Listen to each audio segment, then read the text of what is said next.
ఏయ్, కళ్ళు కనిపించట్లేదా? ఏమైంది? ఎవరో ఆటోకి అడ్డంగా సడన్ గా కారు పెట్టారు మేడం.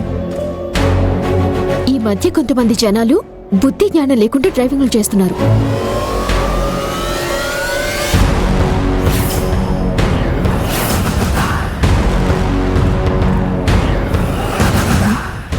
కారు అడ్డం పెట్టిన బుద్ధి లేని మనిషి నీలంబరా.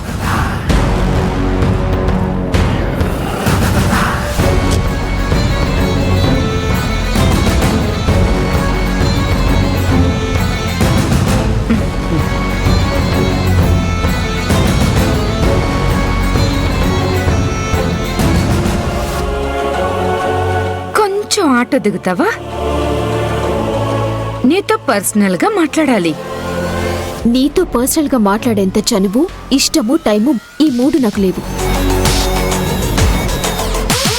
కొన్నిసార్లు మనకు జరగబోయే నష్టం గురించి తెలుసుకోవాలంటే ఇష్టం లేని వాళ్లతో కూడా మాట్లాడక తప్పదు. నేను నీకు రిటర్న్ గిఫ్ట్ ఇచ్చానని చెప్పడానికి వచ్చాను. అదేంటో తెలుసుకోవాలంటే ఆటో దిగు.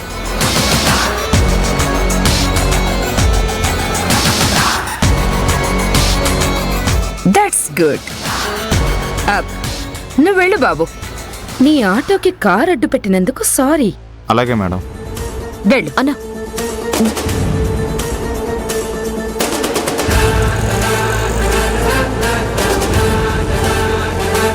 ఏంటి మళ్ళీ బ్లాక్మెయిల్ చేయడానికి వచ్చావా?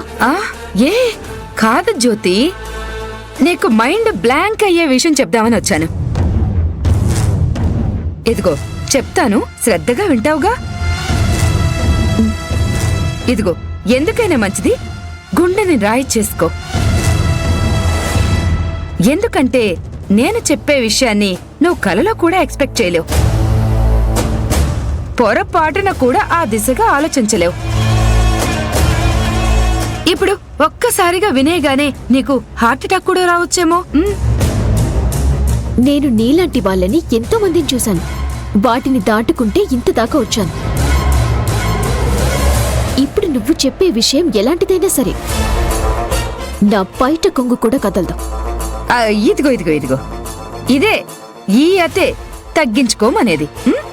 మరి బిల్డప్ లాపి మ్యాటర్ ఏంటో చెప్పు. అయితే విను. శ్రావ్య నువ్వు సొంత తల్లిలా భావించే శారద దగ్గరికి నేనే నీ చిన్న కూతుర్నని నమ్మించి చేరింది.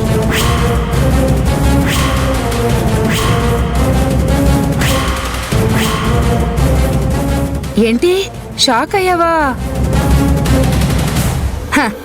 శారద తన చిన్న కూతురు తనకు దగ్గరైందన్న ఆనందంలో శ్రావ్యని దగ్గరికి తీసుకుని గుండెలకు హత్తుకుంది.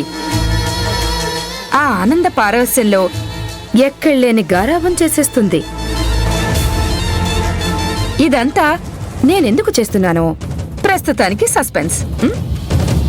ఇదొక కొత్త నాటకమా? నేనస్సలు నమ్మను. నమ్మి తీరాలి. అబే, నీకు వేరే ఆప్షన్ లేదు.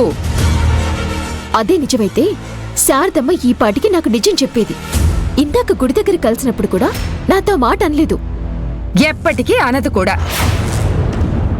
ఎందుకంటే శారద ఆ సీక్రెట్ ని నీ దగ్గర దాచిపెట్టింది. ఇటు శ్రావ్య కూడా ఎవ్వరితో చెప్పదు. అందుకే వాళ్ళిద్దరి మధ్య ప్రయాణం గత కొన్ని రోజులుగా కొనసాగుతున్నా నీకు అసలు తెలియలేదు. వాళ్ళిద్దరూ డీప్ సీక్రెట్ మెయింటైన్ చేస్తున్నారు. ఏంటి, నీకింకా నమ్మకం కుదరటం లేదా? అయితే వెళ్ళి శారదని నేరది. నా మాట నిజమో అబద్ధమో నీకే తెలుస్తుంది. శారద చెప్పాక నీ మైండ్ బ్లాంక్ అవడం తథ్యం. చెప్పిందంతా గుర్తుంది కదా? వెళ్ళు.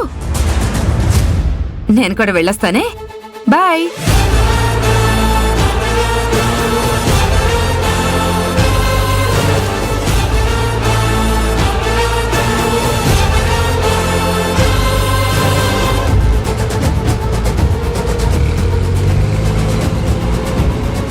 నేనే నీ చిన్న కూతున్నని శ్రావ్య సడన్ గా శారదమ్మ దగ్గరికి వెళ్తే అమ్మ అలా ఎలా ఒప్పుకొని దగ్గరికి తీసుకుంది? అది నిజమో అబద్ధమో తెలుసుకోలేదా? అసలు ఎందుకు ఇదంతా చేస్తున్నారు?